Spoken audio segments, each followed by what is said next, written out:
En los últimos meses creo que hemos visto más lágrimas que las que hemos visto muchos de nosotros tal vez en toda nuestra vida. Durante los últimos meses vimos partir a muchos amigos, a muchos familiares. Hemos acompañado también a muchos que han perdido a sus seres queridos, amigos, vecinos. Muchos que han vendido todo lo que tenían a causa de las deudas por la enfermedad, la pandemia y todo lo que vino con eso. Y estoy seguro que muchos también hemos derramado lágrimas en nuestras oraciones a lo largo de todo este tiempo, por muchos motivos. Mateo 5, versículo 4, habla acerca del futuro de aquellos que lloran. Bienaventurados los que lloran, porque ellos serán consolados. Muy breve el pasaje que nos toca estudiar esta mañana, pero quiero usar 3 preguntas para analizar este pasaje y ver qué realmente significa, cómo lo aplicamos nosotros a nuestra vida. La primera pregunta es: ¿quiénes son los que lloran y que luego serán consolados? ¿Quiénes son los que realmente van a ser consolados? Yo tengo una hija de 3 años, acá muchos la conocen, está sentadita, quietita ahí en su lugar, así que ni le voy a mirar por si acaso. Pero ella llora por muchas razones, y acá todos los que tienen niños pequeños a su alrededor saben que los niños lloran por muchas razones, porque tiene hambre, a veces porque tiene sueño, a veces porque no recibe lo que pide y bueno, muchas razones más. ¿Somos los padres los encargados de consolar desesperadamente todos sus llantos siempre? No, ¿verdad? No hacemos eso porque sabemos que a veces el llanto es solamente una frustración o un deseo de imponer su voluntad y demás. Los que sí se esfuerzan cada vez por consolar el llanto son los abuelos, ¿verdad? Para eso están los abuelos. No pueden ver a los nietos llorar, no, ahí van y van a fabricar un helado si hace falta y le van a dar. Hay otra persona en mi vida que suele llorar muy a menudo, yo suelo bromear con ella, se imaginarán quién es, pero no voy a decir su nombre para no dejar evidencia. Yo le vi llorar ya muchas veces a lo largo del tiempo que nos conocemos, en situaciones difíciles que realmente harían que cualquiera se quiebre, ciertamente, pero también viendo películas, viendo series, viendo noticias en el noticiero y a veces hasta en publicidades, en las propagandas, ¿verdad? Hay propagandas que son muy emotivas y que nos mueven a las lágrimas también. Además de los niños, hay muchos adultos también que lloran por cosas menores, por cosas no tan importantes, pero lloramos también. En lo que comúnmente a veces conocemos mejor como berrinches antes que como un llanto real. No estamos realmente llorando a veces, solo nos estamos quejando por aquello que queremos y que no tenemos. Y si nos fijamos en la Biblia, ahora pueden abrir sus Biblias, por favor, Salmo 126. ¿Quiénes son los que lloran y ciertamente van a ser consolados? ¿Quiénes son los que lloran y sí o sí van a ser consolados según la Biblia?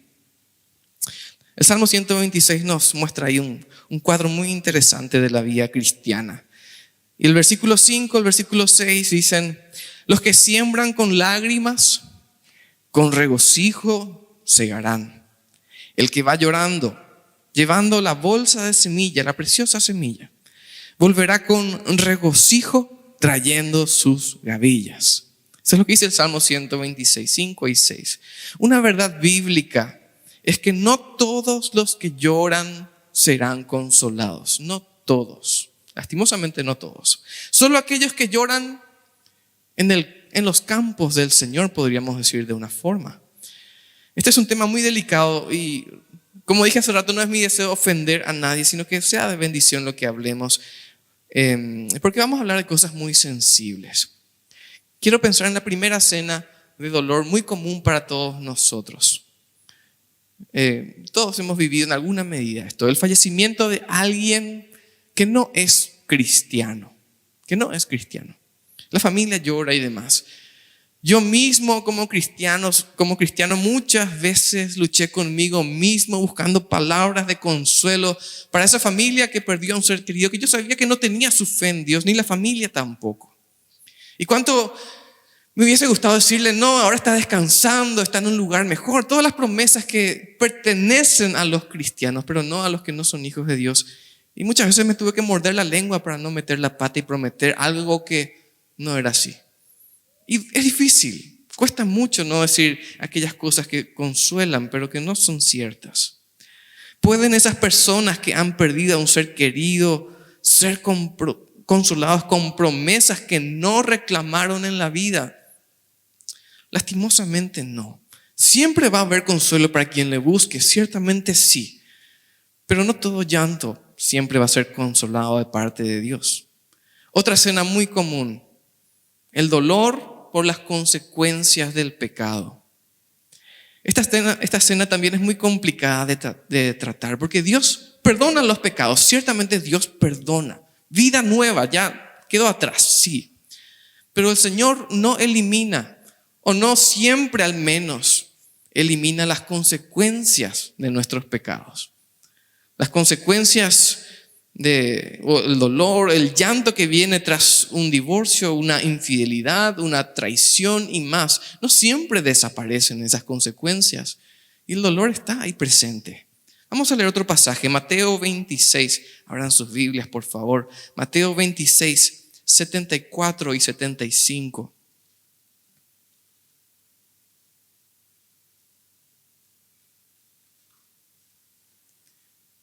Dice la Biblia, Mateo 26, 74. Entonces comenzó a maldecir y a jurar. Está hablando de Pedro, el apóstol Pedro. Comenzó a maldecir y a jurar diciendo: no conozco al hombre, hablando de Jesús. Enseguida cantó el gallo. Y Pedro se acordó de las palabras de Jesús que le había dicho: antes que cante el gallo, tú me negarás 3 veces. Y saliendo fuera, lloró amargamente. ¿Será que es necesario explicar el dolor en esta escena? Creo que muchos de los que estamos aquí conocemos en carne propia la dolorosa experiencia de haber defraudado a alguien, defraudado así terriblemente mal. El dolor que se siente es a veces insoportable. Y aunque sabemos que las ofensas se perdonan, sabemos que sí, a pesar incluso de haber fallado grandemente, el dolor a veces no desaparece, la frustración, las lágrimas, incluso años después, ya nos arreglamos, ya está todo perdonado, pero aún así nos sentimos terriblemente mal al recordar nada más cuán profundamente metimos la pata con esa persona. Y nos humilla. Una escena más, muy común para nuestro llanto: deseos no cumplidos. Lloramos porque no nos sentimos realizados o satisfechos como quisiéramos. Este normalmente es el llanto que se da cuando estamos tal vez en la cama durmiendo, ya todo el mundo está acostado, nadie nos ve, y pensamos en nuestra vida y salen lágrimas porque no estamos donde quisiéramos, ni le podemos dar a nuestra familia lo que quisiéramos tampoco. Lloramos porque no tenemos las cosas que nos gustaría tener, o comer en los lugares a donde nos gustaría ir, o esos lugares a donde nos gustaría llevar a nuestra familia. También nos hace llorar eso. Lloramos porque a veces sencillamente estamos cansados de luchar. Ya no damos más. Demasiado me esfuerzo. Y eso se acrecenta hoy día cuando vemos las redes sociales y pareciera que a todos les va mejor que a nosotros, y lloramos. El salmo que leímos hace un momento nos habla de un tipo de persona que ciertamente va a ser consolada. Ciertamente va a ser consolado. Los que están en el campo del Señor sembrando. ¿Por qué es importante esto? ¿Por qué es importante resaltar esta realidad? Porque no todo nuestro llanto es espiritual, ni justificable, ni digno siquiera de una reacción divina de parte de Dios. No todo cosas por las cuales lloramos va a venir el Señor y te va a decir esto, bueno, te voy a dar esto entonces, para que no llores más. Mucho de nuestro llanto son quejas, lágrimas, en ocasiones de cocodrilo, como decimos. Muchas veces nacen en lugar de en el campo del servicio al Señor, nacen en el campo del orgullo y del egoísmo. ¿Esto no le interesa a nuestro Padre? Claro que sí. Claro que el Señor está pendiente de cada uno de nosotros. La Biblia dice que ni un solo de nuestros cabellos se cae de la tierra sin que el Señor esté pendiente de eso. Del momento en que cae, vuela y llega a la tierra, el Señor lo sabe. ¿Cuántos fueron el día de hoy? Lo sabe. Pero al igual que nosotros con nuestros hijos, nuestros padres con nosotros, Él quiere que lloremos por las razones correctas en lugar de por vanidades. Que centremos nuestros ojos en la cruz, que pongamos nuestros ojos en los cielos, que sirvamos y lloremos por otras razones que no sea nuestra vanidad terrenal. Sus promesas están dirigidas para este tipo de personas. El Señor te va a consolar en cualquier circunstancia, sí, te va a fortalecer, claro que sí, es un Padre amoroso. Pero a Él le interesa mucho más que estés enfocado en aquellas cosas que le interesan a Él también. ¿Estás llorando en este tiempo? ¿Tienes alguna tristeza, algún quebranto? ¿Están tus lágrimas siendo derramadas tal vez en el servicio al Señor o en el campo de la vanidad? Esa es una pregunta que tenemos que responder. A veces tenemos reclamos para con el Señor, reclamos y hasta lloramos por eso.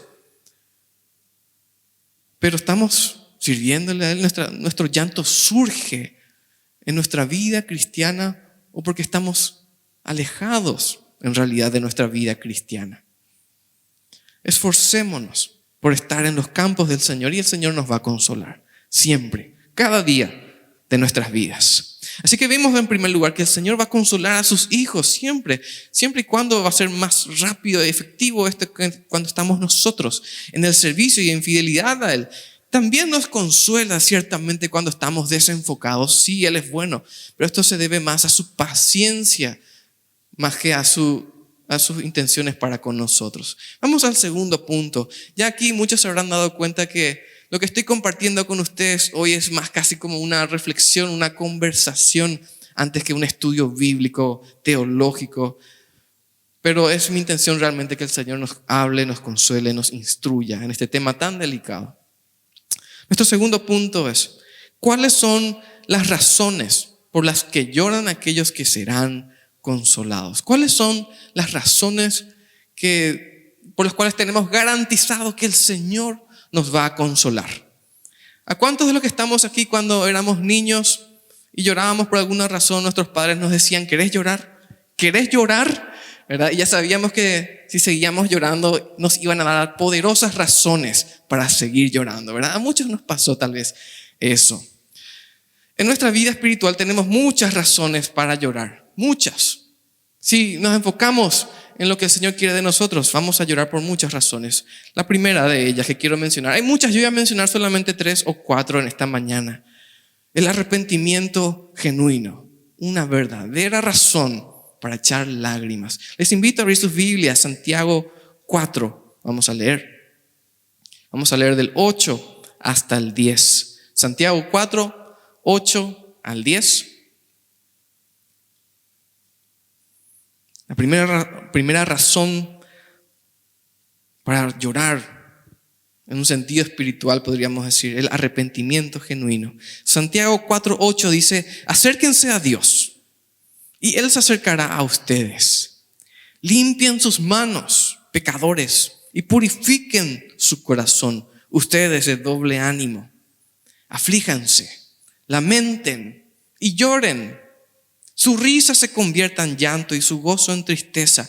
Humíllense delante del Señor y Él los exaltará. Esta es la primera razón por la cual nuestras lágrimas, sabemos, serán consoladas. No existe llanto más hermoso que el del pecador arrepentido. Esas lágrimas son gloriosas. Yo mismo a lo largo de mi vida he derramado muchas de este tipo de lágrimas ante el Señor y ante personas contra quienes pequé. Podemos pensar en las lágrimas que derramamos cuando reconocemos nuestros errores. ¿Cómo cuesta admitir que nos equivocamos? Y salen lágrimas. Podemos pensar en las lágrimas que derramamos cuando nos humillamos porque fuimos orgullosos. Lloramos a veces como niños cuando reconocemos nuestro orgullo. Las veces en las que echamos a regañadientes las lágrimas porque nos dimos cuenta que estábamos equivocados. Cuando pedimos perdón porque ofendimos con palabras, con acciones, incluso de manera física. Lágrimas gloriosas podríamos decir. ¿Cuánto nos hacen falta? ¿Cuánto nos hace falta que sigan fluyendo este tipo de lágrimas de nosotros, de aquellos que conocemos al Señor, que creemos en Él? Un ejemplo que ya mencionamos, recién leímos, Lucas 22:62, dice: Pedro, luego de la traición, saliendo fuera, lloró amargamente, amargamente. Cuando nos damos cuenta de cuán profundo, dañino es nuestro pecado, ¿qué hacemos? Lloramos. Lágrimas que restauran, que sanan, que dan vida. Y el pasaje que leímos en Santiago nos dice que nuestra risa, a veces maquiavélica, se vuelva llanto, que nuestro orgullo se convierta en humildad. Necesitamos este tipo de lágrimas que purifican el corazón. Nos hacen falta. No les temamos, no las guardemos, que salgan de un corazón sincero. Otra razón para el llanto espiritual. El primero dije arrepentimiento genuino. Segunda razón, el amor por los perdidos. El amor por los perdidos. Si tienen sus Biblias, por favor, ábranlas en Lucas 19. Vamos a leer desde el 41. En este pasaje en Lucas leemos acerca de la entrada triunfal del Señor Jesús a la ciudad de Jerusalén. La gente recuerda en la cena, siempre recordamos esto en Semana Santa. La gente gritaba, festejaba, tendía sus mantos en el camino, alababa, gritaba hosana, una fiesta tremenda era ese momento, gran alegría, y llega un momento de tristeza divina ahí. Lucas 19:41, cuando Jesús llegó cerca, al ver la ciudad, lloró por ella, diciendo: oh, si conocieras tú también, por lo menos en este tu día, lo que conduce a tu paz, pero ahora está encubierto a tus ojos. Porque vendrán días sobre ti en que tus enemigos te rodearán con baluarte y te pondrán sitio y por todos lados te apretarán. Te derribarán a tierra y a tus hijos dentro de ti. No dejarán en ti piedra sobre piedra, por cuanto no conociste el tiempo de tu visitación. Podemos imaginarnos esa escena de gran alegría, la gente gritando, cantando y demás, y el Señor Jesús llorando por una ciudad que no conoció el momento de su visitación, el momento en que Dios se acercó a restaurarla. ¿Cuándo fue la última vez que sufrimos por alguien que se niega a recibir el amor del Señor? Que el Señor nos ayude, hermanos, a todos como iglesia, nos ayude a ser sensibles a las necesidades de los demás, a los que necesitan el mensaje de salvación. Solo Dios realmente puede poner eso en nuestros corazones. Ni aunque leamos aquí la Biblia todo el día o que estemos escuchando mensajes, Dios pone eso en nuestros corazones. Roguémosle al Señor más obreros, porque la mies es mucha, pero los obreros son pocos. Vamos a rogarle al Señor que nos haga sensibles a sus llamados. Quiero mencionar una razón más para el llanto del Hijo de Dios. Hay otras razones que menciono rápidamente nada más.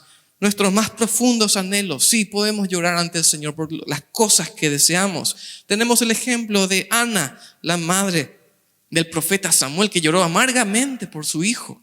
Tenemos el ejemplo del Señor Jesús, quien lloró, aunque la Biblia no nos habla precisamente de lágrimas, pero el costo de su llamado le puso tremendamente triste en el huerto del Getsemaní. Sí que podemos acercarnos, sí, al Señor con nuestros más profundos deseos, derramar lágrimas, y Él nos escucha, claro que sí.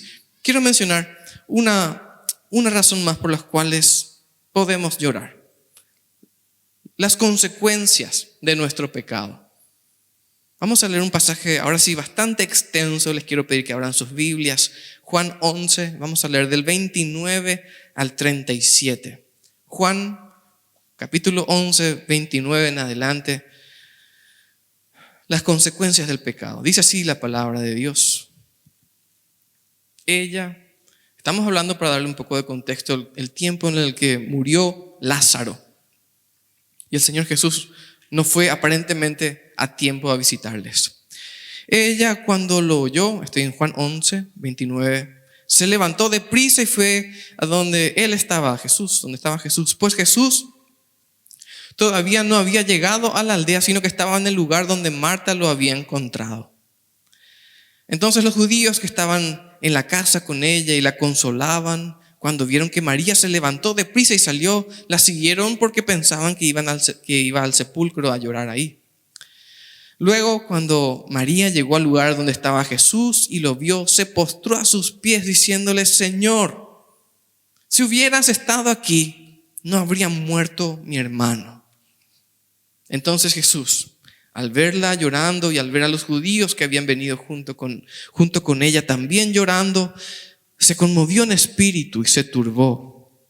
Y dijo: ¿dónde lo han puesto? Le dijeron: Señor, ven y ve. Jesús lloró. Entonces dijeron los judíos: miren cómo lo amaba. Pero algunos de ellos dijeron: ¿no podía este que abrió los ojos al ciego hacer también que Lázaro no muriese? Hasta ahí leemos la palabra de Dios. Un pasaje que nos presenta una gran incógnita para todos los hijos de Dios. Los expertos en la Biblia dan muchas respuestas a por qué Jesús lloró. De buenas a primeras pareciera no tener razón, ¿verdad? Ya que él podía levantarle vino, incluso para eso podríamos decir: ¿por qué llorar? Algunos dicen porque Jesús era hombre, carne y hueso como nosotros, tenía emociones y más. Otros dicen que lloró porque tuvo empatía con la familia de Lázaro. Otros dicen que lloró por la incredulidad de Marta y María. Otros dicen que lloró por la separación momentánea que tuvo con Lázaro. Y muchas razones más. Probablemente todo sea cierto, probablemente todo esté dentro del paquete de por qué lloró el Señor Jesús. La muerte, la separación, el dolor, la tristeza, la incredulidad. Todo esto es parte de la experiencia terrenal de una humanidad caída, una humanidad en la que estamos todos nosotros adentro. Si no fuese por el pecado, nada de esto estaría presente en nuestras vidas, nada. Sin embargo, el llanto por todo lo que produce el pecado debería ser algo habitual en la vida del hombre y la mujer de Dios, que nos vemos a veces impotentes ante la realidad de nuestro enemigo en las vidas de aquellos a quienes amamos. Robar, matar, destruir. Eso es lo que hace el pecado. Disfrazándolo de diversión, libertad o incluso modernidad, o como queramos llamarlo. ¿Estás hoy día conmovido por alguna de estas razones que la Biblia nos presenta? Tal vez arrepentimiento por tus propios pecados, te duele tu propio pecado. O ya llegamos a veces a circunstancias en las que nuestros pedidos de perdón a Dios son: Señor, perdóname por esto en el nombre de Jesús, y terminamos así, como un mensaje que enviamos. Y pareciera que no hay un arrepentimiento en nuestras vidas. Lloramos o nos conmovemos cuando vemos el pecado que destruye la vida de aquellos a quienes amamos. Y nos damos cuenta que es el pecado lo que está haciendo eso. Tal vez está tomando sus propias decisiones, sí, pero nos duele ver a la gente que está hundida en vicios y más, en pecados de todo tipo. O decimos, como muchas veces llegamos a decir: se merece luego, se merece las consecuencias de lo que hace. No merece luego que le predique ni le entregue el mensaje, no se merece. Nos duele ver cómo Satanás destruye la humanidad. A veces no, ¿verdad? Que el Señor nos ayude a ser sensibles, que nos ayude a ser sensibles ante esta humanidad que está perdida, de la cual nosotros éramos parte y fuimos rescatados. Vimos, en primer lugar, entonces, que quienes se encuentran en el servicio al Señor ciertamente serán consolados de maneras sobrenaturales muchas veces por las promesas de Dios y más. Y que existen también razones para que nos entristezcamos hoy día como cristianos. Si nada nos conmueve nunca, jamás en nuestra vida espiritual, tal vez haya que reavivar un poco el fuego que está dentro de nosotros. Vamos al último punto, el tercero. ¿Cuándo es el tiempo de llorar? ¿Y cuándo será el tiempo de la consolación? Y ahora vamos a leer un pasaje todavía más extenso, así que por favor abran sus Biblias en Apocalipsis. Y vamos a ver cuándo llegará y cómo será la consolación final. Apocalipsis 21, del 1 al 7, vamos a leer. Encontramos en la Biblia que siempre será el tiempo de llorar. Siempre habrá alguien llorando, pero será por turnos, es lo que dice la Biblia. Aquellos que estemos llorando hoy día en el servicio al Señor, tenemos estas palabras de Apocalipsis para nosotros. Apocalipsis 21, 1 en adelante dice: vi un cielo nuevo y una tierra nueva, porque el primer cielo y la primera tierra pasaron y el mar ya no existía más. Y yo, Juan, vi la santa ciudad, la nueva Jerusalén, descender del cielo de Dios, dispuesta como una esposa ataviada para su marido. Y oí una gran voz del cielo que decía: he aquí el tabernáculo de Dios con los hombres, y Él morará con ellos, y ellos serán su pueblo, y Dios mismo estará con ellos como su Dios. Enjugará Dios toda lágrima de los ojos de ellos, y ya no habrá muerte, ni habrá más llanto, ni clamor, ni dolor, porque las primeras cosas pasaron. Y el que estaba sentado en el trono dijo: he aquí yo hago nuevas todas las cosas. Y me dijo: escribe, porque estas palabras son fieles y verdaderas. Y me dijo: hecho está, yo soy el Alfa y la Omega, el principio y el fin. Al que tuviere sed, yo le daré gratuitamente de la fuente del agua de la vida. El que venciere heredará todas las cosas, y yo seré su Dios, y él será mi hijo. La consolación final. Aquellos que lloramos hoy seremos consolados finalmente, plenamente, de una vez y para siempre, en la presencia de nuestro Dios. Tal vez no nos toque esto aquí en la tierra, probablemente no, porque siempre vamos a estar rodeados de todas las cosas que mencionamos, el pecado, nuestro propio orgullo, todo eso. Vamos a leer otro pasaje, Isaías 25, 8 al 9. Dice: destruirá a la muerte para siempre, y el Señor Dios enjugará toda lágrima de todos los rostros, quitará la afrenta de su pueblo de sobre toda la tierra, porque el Señor ha hablado, y se dirá en aquel día: he aquí, este es nuestro Dios. En Él hemos esperado y Él nos salvará. Este es el Señor. En Él hemos esperado. Gocémonos y alegrémonos en su salvación. La otra cara de la moneda: cuando nosotros dejemos de llorar, cuando nosotros ya no lloremos, seamos consolados, otros, según la Biblia, comenzarán a lamentarse, y esto nunca será motivo de alegría para nadie. Lucas 13, 28, nuestro Señor Jesús dice: allí será el llanto, también hablando de la misma escena, el mismo momento, y el crujir de dientes, cuando veáis a Abraham, a Isaac, a Jacob, a todos los profetas en el reino de Dios, y vosotros estéis excluidos. Ahí será el llanto. Leemos también en Mateo 25, 30, y al siervo inútil echadlo en las tinieblas de afuera. Allí será el lloro y el crujir de dientes. Esta frase, el crujir de dientes, es impactante.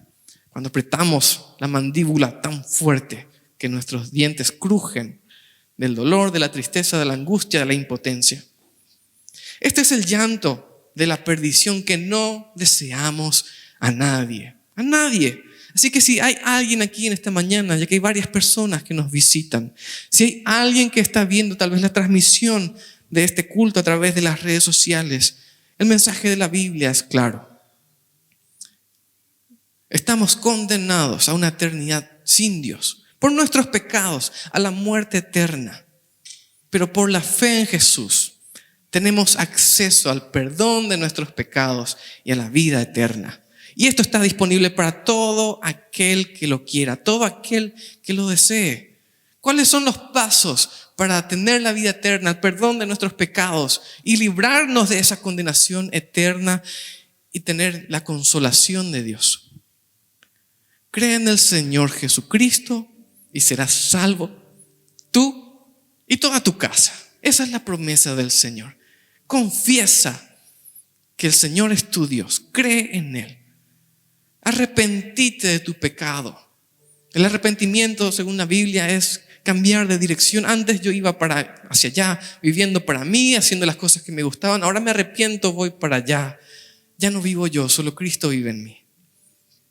Aquellos que quieran recibir en esta mañana el perdón de Dios, diciendo: yo estoy condenado, entiendo que estoy condenado, entiendo que estoy lejos de Dios, entiendo que ese llanto eterno es lo que me espera, y que hoy puedo vivir para Dios y que Él me puede dar vida eterna. Y quieren decir: bueno, yo quiero ese regalo. Yo te invito a que ores conmigo, una oración sencilla, pidiéndole perdón a Dios. Quiero invitarles a todos a inclinar su rostro un momento, estar en actitud de oración. Si estás viendo tal vez la transmisión en tu casa, también te invito a que repitas esta sencilla oración de entrega al Señor, diciendo: me reconozco pecador, esta mañana entiendo que me estás llamando, te pido perdón y te entrego mi vida. Así de sencilla es esta oración. Sí, te invito a que la repitas si ese es tu deseo. Señor Dios, en esta mañana te damos gracias por tu palabra. Y en esta mañana entiendo que estoy lejos de vos y que mi destino es la condenación eterna, el llanto eterno. Y yo quiero recibir tu perdón. Yo quiero el regalo de la vida eterna. Me arrepiento en esta mañana de mi vida de pecado. Quiero cambiar mi dirección. Y te pido que seas mi Señor y mi Salvador, ahora y para siempre. Te doy gracias por ser bueno conmigo, por amarme, y porque a través de Jesús, de la fe en Jesús, yo tengo acceso a la vida eterna. Te doy gracias y oro en el nombre del Señor Jesús. Padre y Dios, también todos los que estamos aquí en esta mañana, todos los que ya somos hijos tuyos, tal vez estuvimos echando lágrimas por la vanidad de esta tierra en vez de por las cosas por las cuales deberíamos llorar. Te pedimos perdón si estuvimos desenfocados, desatinados en nuestra vida cristiana. Y te rogamos que nos ayudes a ser sensibles a tu voluntad y a emocionarnos, motivarnos hacia aquello que nos mandaste, aquello que preparaste para nosotros. Te damos gracias por tu amor y oramos en el nombre de nuestro Señor Jesús. Amén. Si en esta mañana hiciste esta oración por primera vez, esta oración de entrega en la que le decís a Dios: bueno, yo te entrego mi vida, quiero el perdón y la vida eterna, acércate a nosotros. Tomaste esta decisión esta mañana, acércate a nosotros, o tal vez a alguien que conozcas, decirle: yo tomé esta decisión, ¿cuál es el siguiente paso? Y ese cristiano te va a indicar cuál es el siguiente paso que tenés que dar. Si estuviste viendo a través de las redes sociales, escribinos, comunicate con nosotros o con algún cristiano que está también a tu alrededor, y ciertamente seguro te va a guiar hacia el camino de nuestro Dios. Hermanos, que el Señor nos bendiga.